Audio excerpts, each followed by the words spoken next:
Hello guys, I'm Miguel Sanchez, coming to you for the final time from Los Angeles, California. Welcome to episode 23 of Movie History, DreamWorks Animation, as we continue with the Paramount era of the studio. That's right, my friends, we're getting closer to the end of the Paramount era. Oh boy, this is going to get pretty intense, my friends. Because we're almost at the end of the Paramount era of the studio. That's right. It's almost over, my friends. It's almost over. We still have. That's right. We still have 4 more movies to go before we enter the 20th century era. That's right, friends. The 20th century era is where where we're going to enter next. But with 10 movies in their slate, things are about to get a whole lot tougher. And boy, I believe it's going to be awesome. So hope you're ready for it. Because it's go time. Are you ready for it? Then here we go. Today, for episode 23, we're looking at Kung Fu Panda 2. That's right, my friends. Kung Fu Panda 2 is what we're taking a look at today here on Movie History, DreamWorks Animation. Because Jack Black is back in theaters, Multi 3D and Digital 3D. That's right, May 26th, 2011 was the release date for the film. And boy, I'm so excited for it. Alright, yes, it is 2011.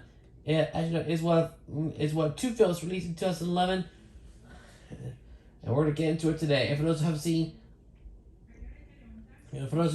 episode 23, episode 22, our previous episode we did was about Megamind, which I heard is getting his own TV show on Peacock.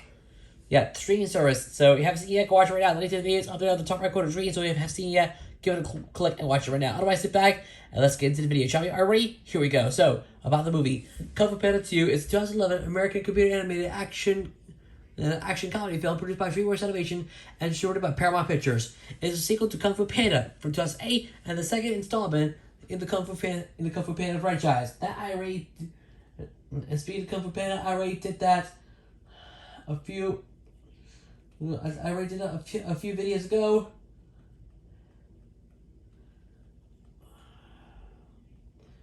Yeah, I did a few videos ago on, on episode 17, so please go watch it after you're done watching this video. Now that's something. Directed by Jennifer Yu Nelson in her feature directorial debut, which is pretty good. The film stars Jack Black, Angelina Jolie, Dustin Hoffman, Seth Rogen, Lucy Liu, David Cross, James Hong, and Jackie Chan reprising their character roles for the first film, with Gary Oldman, Michelle Yeoh, Danny McBride, Dennis Haysbert, Jean-Claude Van Damme, and Victor Garber voicing new characters. In the film, Poe and his allies, Tigress, Monkey, Viper, Crane, Mantis, I love it, travel to Gongmen City to stop a villainous peacock from conquering China, while also rediscovering Poe's forgotten past. The film was released in theaters on May 26, 2011 in 2D, Royalty 3D, Royalty 3D, and Digital 3D, and received very positive reviews from critics. It grossed $665 million worldwide against its $150 budget, become the highest grossing film directed by a female director until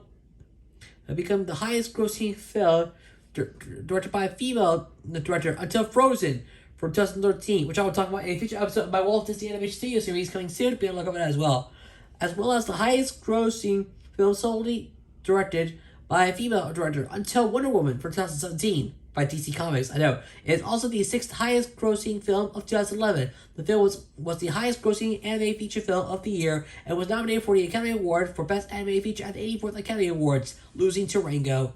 Nelson became the first woman to be nominated for the Academy Award for Best Animated Feature since Marjane Satrapi for Persepolis from 2007. The sequel, Kung Fu Panda 3, was released in January of 2016. Okay, now you get the truth by now. By the way, I will talk about Kung Fu Panda 3. Where is Kung Fu Panda 3?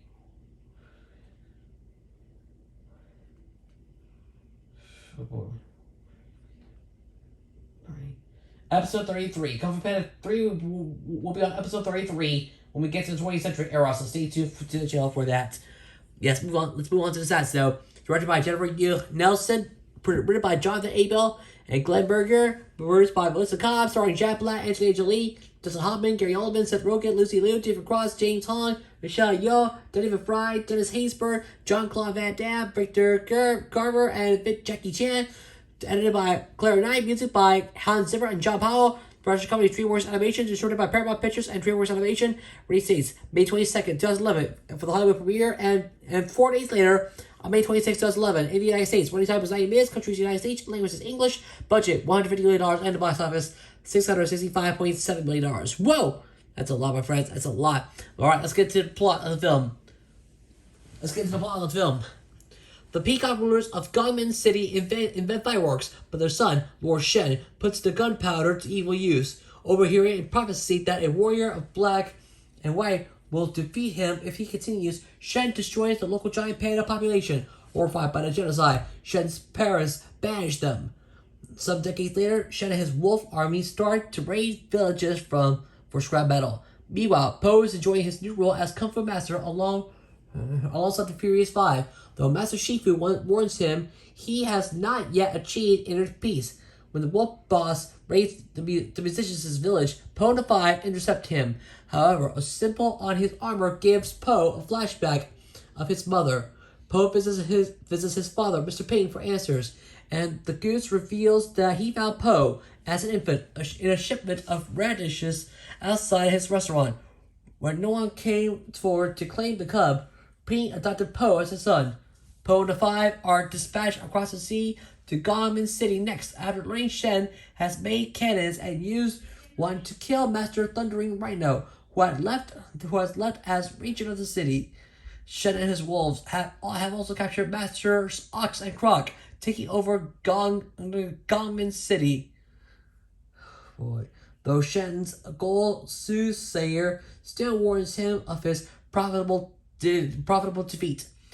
During the voyage to Gangmin, Master Tigress notices Po is distraught and admits Po to her. Mr. Payne is not his real dad. Upon arrival, they free Masters Ox and Croc, but the duo believes Kung Fu died with Master Rhino and will not help. Po and the Five deliberately surrender to Shen, who is amused by Po's naive and prepares to kill them without ever letting Po know he had reason for revenge. Master Mantis, who was not captured per the plan, frees the others. They destroy one of the cannons, but Po sees the same familiar symbol on Shen's plumage, which distracts him long enough for Shen to escape and destroy Gangmin Palace with his cannonade. The soothsayer tries to stop him, but Shen banishes her. After their narrow escape, Tigress confronts Po, and Po reveals that he has remembered Shen when it was there the day he was abandoned. Tigress sympathizes, but still refuses to allow Po to come with them for fear his lack of focus will get him killed. The Five leave Po behind at Gangmin Jail and proceed to Shen's cannon factory with the intent to blow it up. However, Po follows and confronts Shen, inadvertently spoiling the plan and allowing the Five to be captured. Shen lies and says Po's parents hated him and shoots him.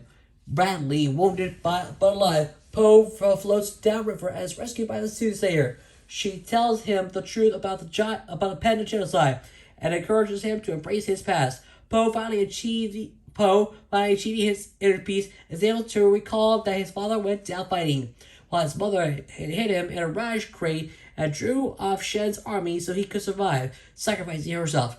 Rejuvenated, Po returns to Gangmin City, where Shen is sailing downriver with his cannons and army to start his invasion of China. Po frees the Five, and with the help of the Masters, Ox, Croc, and Shifu, they are able to wreck the foremost ships and prevent Shen's forces from reaching the harbor. Lord Shen fires a cannon, killing some of his own soldiers to clear the way. The only uninjured master after the last, Po stands alone against Shen, using his newfound inner peace skills to deflect all the cannonballs Shen shot at him back at Shen's fleet, destroying it. Po offers Shen the chance to let go of the past and start over, but Shen attacks him with a spear, inadvertently severing the lines holding up one of the cannons. It falls and explodes, killing Shen, while Po only manages to jump clear. Back at the valley, Po is tearfully reunited with Mr. Pink and calls him Dad again. Meanwhile, at a secret panda village in the mountains, Po's biological father, Li Shan, is revealed to still be living and says that his son is still alive. I had to put it in the 2016 film Kung Fu Panda 3. That's the note right here. That's the note. Okay, remember the note, my friends. Remember that note. Alright, let's go to the voice cast. Jack Black as Master Po, Liam Knight as Baby Po. So there you go. So remember that additional line here. Angelina Jolie as Master Tigress, Gary Oldman as Laura Shen, Michelle Yeoh as Soothsayer, Seth Rogen as Master Mantis, Lucy Liu as Master Viper, David Cross as Master Crane, Jackie Chan as Master Monkey, James Hong as Mr. Ping, Dustin Hoffman as Master Shifu, Dennis Haysbert as Master Storm Ox, Jean-Claude Van Damme as Master Croc, Victor Garber as Master Thunder Rhino, Daniel Bryan as Wolf Boss, Fred Testigor as Lishan, Lauren Tom as Marcus Sheep, and Conrad Vernon as Boar. So yeah, that's it. Let's go to production. After the original Kung Fu Panda was released in June 2008, DreamWorks Animation planned a second film with a subtitle Pandemonium, which was changed by 2010 to The Kaboom of Doom before simply being retitled to Kung Fu Panda 2. Jennifer Nelson, who was head of the story for the first film, was hired to direct the sequel. The original film's cast members reprised their voice roles. Like every DreamWorks Animation film, from Monsters vs. Aliens onward, Kung Fu Panda was produced in DreamWorks' stereoscopic 3D technology of Into 3D. That's why they have their own 3D technology, Into 3D, a DreamWorks original. And by the way, I did talk about Monsters vs. Aliens a few episodes ago. Yeah, a few episodes ago. It was on episode 19, so please go give it a watch. Jonathan Abel and Glenn Berger, screenwriters and co-producers for the first film, returned to write and co-produce the sequel. While Charlie Kaufman, consulting on the screenplay early on in the development process, with Charlie Kaufman consulting on the screenplay early on in the development process. In Kung Fu Panda 2, the production crew showed increased familiarity with Chinese culture. In 2008, after the release of Kung Fu Panda, DreamWorks CEO Jeffrey Katzenberg and other DreamWorks members, including production designer Raymond Zibach and director Jennifer Yeoh Nelson, visited the city of Chengdu, which is considered as the panda hometown. In addition to seeing real pandas at the Giant Panda Research Center, the production designer crew members learned about the local culture. Katzenberg has stated that the inspiration from those found at Mount King Cheng, a renowned Taoist mountain. In an interview with the China Daily, Zibach recounted that the Panda Research Center influenced the movie in a big way, as did their experience of holding a month-old panda cub named Bao, which gave the idea for Baby Po and a flashback. It also gave the idea of featuring Sichuan food like mapo and tofu and mapo tofu and dan dan noodles. In an interview with Movie Line, Berger stated that we never really thought of this as a movie set in China for Americans. It's a movie set in a mythical, universalized China for everyone in the world. Okay, there you go. That's it for production. That's going to release. Kung Fu Panda 2 was screened at the 2011 Cannes Film Festival in early May before its commercial release. In the United States, it premiered on May 22nd, 2011 at Grauman's Chinese Theater in Hollywood, California. The film was widely released in the United States and South Korea on May 26, 2011, in the United Kingdom on June 10, 2011, and Australia on June 23, 2011. It was also released in IMAX theaters in the EMEA region. That's right. That's right. Europe, Middle East, and Africa. So remember that. Move to home media. The film was released on DVD and Blu-ray on December 13, 2011, as accompanied with the short film Kung Fu Panda: Secrets of the Masters and an episode the Kung Fu Panda: Legends of Optimus television series. As of February 2013, 6.5 million home entertainment units were sold worldwide. And that's it. Let's go to reception. Starting with critical reception. Okay, On the review aggregator websites, Rotten Tomatoes, the film has an approval rate of 81% based on 182 reviews and an average rating of 6.90 out of 10. Yeah, 6.90. Okay, the site's critical consensus reads, the storyline arc may seem a tad familiar to fans of the original, but Kung Fu Panda 2 offers enough action, comedy, and visual sparkle to compensate. On Metacritic, the film has a weighted average score of 67 out of 100, based on 34 critics, indicating generally favorable reviews. Okay, Variety called the film a worthy sequel that gets an extra kick from the addition of dynamic 3D fight sequences. So while the Hollywood Reporter similarly praised the film, Roger Ebert gave the film 3.5 out of 4 stars, praising the sequel as superior to the original and as an ambitious extension to the previous story. Some critics noted the influences of executive producer Guillermo del Toro's works in the film's darker themes, and Jim Tudor of TwitchFilm.net describes that with Del Toro on board, the film effectively probes deeper into Poe's emerging hero journey and personal issues, evoking a truly fulfilling Campbellian archetype, but also remains fully viable as mainstream entertainment suitable for all ages. As with the first film, the animation has been praised. Frank Levesey of Film Journal International describes the film as truly beautiful to behold, and states it works on both aesthetic and emotional levels.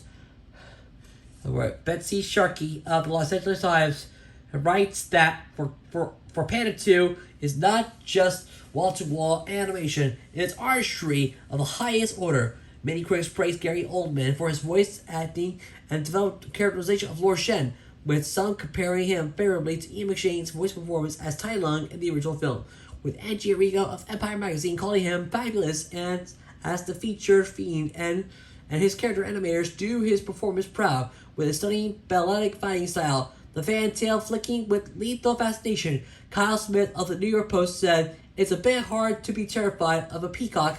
The snow leopard in the first movie was way more sinister, but the animators are in charge, and they succeeded in dazzling with Lord Shen's look." Okay, that's pretty much it. That's it for reception. Continuing on, we go to box office. The film grossed $165.2 million in the United States and Canada, along with $500.4 million in other territories, for a worldwide total of $665.7 million. In total, 3D contributed approximately 53% of the film's worldwide gross. Worldwide, it is the 6th highest grossing film of 2011 and the 26th highest grossing anime film. On its first weekend, it earned $108.9 million worldwide, ranking third behind Pirates of the Caribbean, On Stranger Tides, and The Hangover Part 2. It was the highest grossing film directed by a woman until Frozen 2 years later, as well as the highest grossing film directed solely by a woman until Wonder Woman. In North America, the film earned $5.8 million on its opening day, Thursday, May 26, 2011. So there you go, my friends. That's right, Thursday. It fell on a Thursday, not a Friday, Thursday. So remember that. Ranking second behind The Hangover Part 2. On Friday, the film earned $13.1 million, which was behind the first film's $23.3 million opening Friday. Okay, I know. Over the 3-day weekend, Friday to Sunday,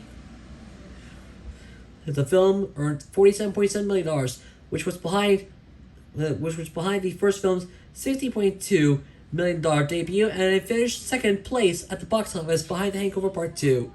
The film went on to make $13.2 million on Memorial Day, bringing its 4-day weekend to $60.9 million. And it was The Hangover Part 2 supposed to be in capital italic letters, so remember that. Italic text. Sorry for that, people. Outside North America, the film debuted with $55.5 million on the same weekend as North American debut, topping the box office in 9 out of 11 countries in which it was released. It ranked third overall behind Pirates of the Caribbean, On Stranger Tides, and The Hangover Part 2. The film topped the box office outside North America on 2 consecutive weekends, its third and fourth weekend. In China, its highest grossing market after North America, 2 different grosses were reported. One, a $19.3 million 2-day weekend, and the other, a $60.7 million 2-day weekend. Either way, The film set an opening day record in surpassing in the country. It earned $93.19 million in total, making it the highest grossing animated film released in China, surpassing previous record holder Kung Fu Panda, $26 million. It held the record until 2015, when it was surpassed by Chinese Monkey Game Heroes Back. The Asian-themed film scored the largest opening weekend for an animated film in Malaysia, the Philippines, Singapore, South Korea, and Thailand. It became the highest grossing film released in Vietnam, surpassing Avatar. Okay, now you know, my friends, that's all I gotta say. Continuing on, we go to accolades. Start with award category and result. Category, winner / nominee and result. Academy Awards. Best Animated Feature, Jennifer Nelson nominated. Again, lost to Rango. Yeah, lost to Rango. Remember that. Alliance of Women Film Journalists, Best Animated Film, Kung Fu Panda 2, Best Animated Female, Angelina Jolie, and Best Woman Director, Jennifer Nelson nominated. That's too bad, my friends. Go to any awards. Best Animated Feature, Melissa Cobb nominated. Animated Effects and Animated Production, Dave Tidwell and Jason Meyer nominated. No good. Oh boy. Character Animation and Feature Production, Dan Wagner and Pierre Perifel nominated. Oh boy. No good. Directing and Feature Production, Jeffrey Nelson won. I look great. Production Design and Feature Production, Raymond Zilback won. I know, I love it. Okay. Story Reporting and Feature Production, Gary Graham and Philip Craven nominated. Voice Acting and Feature Production. Voice Acting and Feature Production, Gary Oldman nominated, and James Hogg nominated. Editing and Feature Production, Claire Knight nominated. And that's it. We go over to the ASCAP Award. Top box office films, Hans Zimmer and John Powell won. Yes, winner. First Behind the Voice Actors Awards, Best Vocal Ensemble in a Feature Film, Kung Fu Panda 2 won. That's right, friends. Best Female Vocal Performance in a Feature Film, Angelina Jolie nominated. Best Male Vocal Performance in a Feature Film, Gary Oldman nominated. Critics' Choice Awards, Best Animated Feature, Jennifer Nelson nominated. And Golden Wheel Awards, Best Sound Editing, Sound Effects, Foley, Dialogue, and ADR in an Animated Feature Effects, Animated Feature Film, John Marquis nominated. Oh no, no good.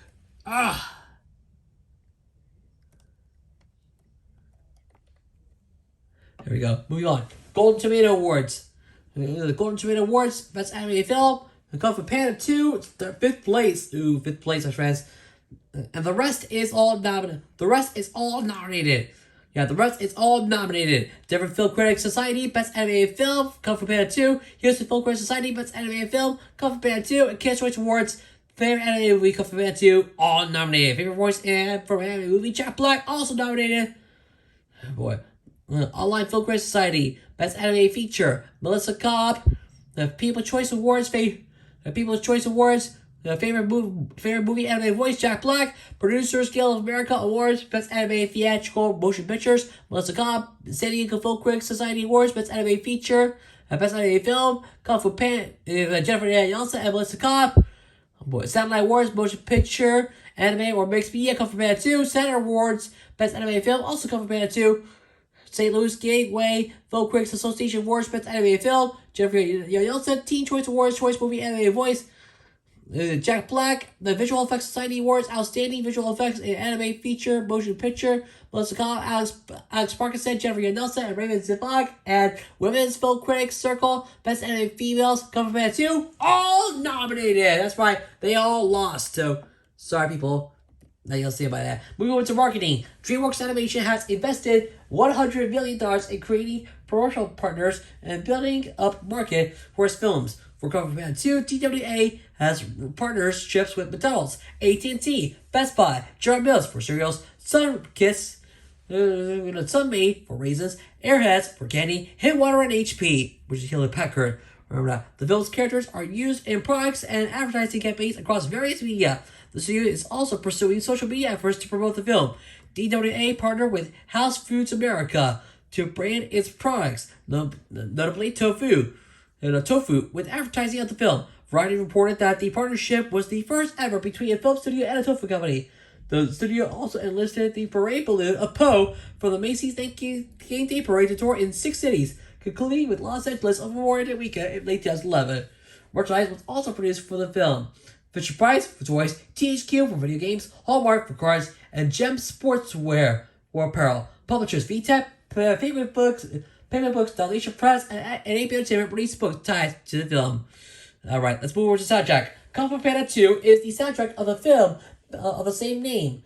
Collaboratively scored by Hans Zimmer and John Powell, and originally released on May 24th, 2011. And that's it. Move over to video game. A video game adaptation of the film was developed by Group Tonight Games and published by THQ on May 23rd, 2011. The game was released for PlayStation 3, Xbox 360, Wii, and Nintendo DS platforms. The plot takes place after the events of the film and features Poe and the rest of the Furious Five traveled by an evil group of Komodo dragon mercenaries. With the help of the other Kung Fu masters, Poe has to uncover the plot behind this siege and put a stop to it. Okay?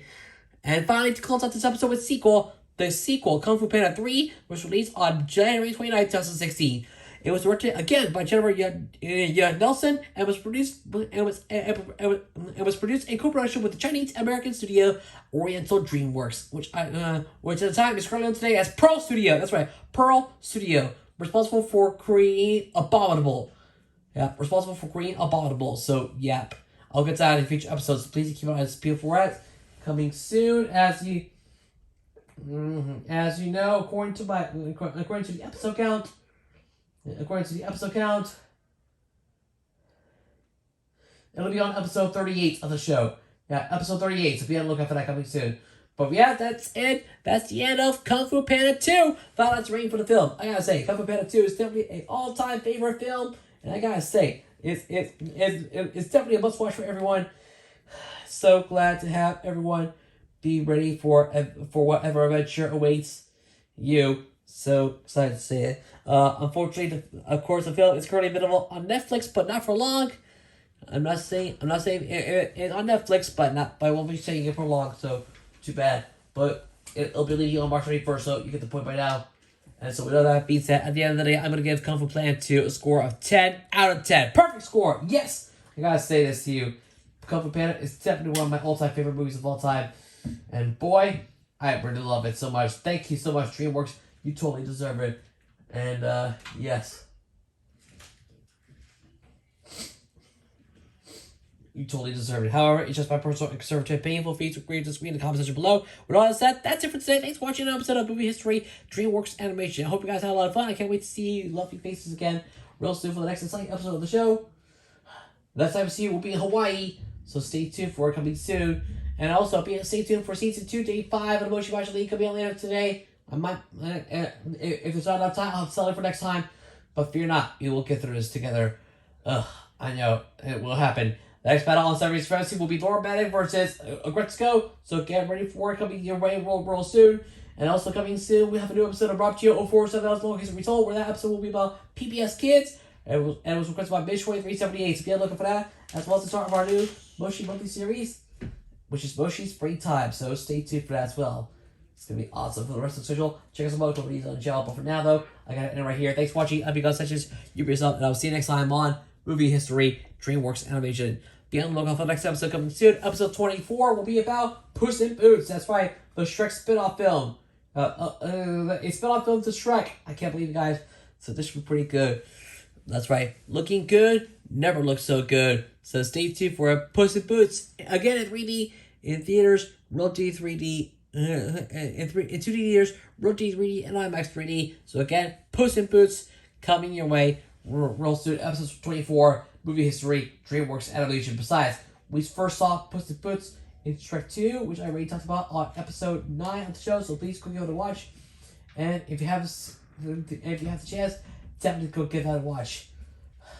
So make sure you can check it out. But for now, though, I gotta end right here. And if you want to catch up on past episodes, I'll play it. It's available for you from Ants all the way up to Kung Fu Panda 2. I'll leave links to the playlist up there on the top right corner of me. If you want to go check it out, definitely go do so. I highly recommend you go enjoy it. Now, though, I gotta end right here. Thank you for watching, and I'll see you again real soon for episode 24 as we take a look at Puss in Boots. Until that time comes, please remember, you're the best. And remember to leave a like, share this video with your friends, leave a comment down below, and don't forget to subscribe to my channel. Also, turn on notifications to never miss a new video. Please subscribe to notifications, turn on time to miss a new video from me as we're on the road to 1,000 700 subscribers.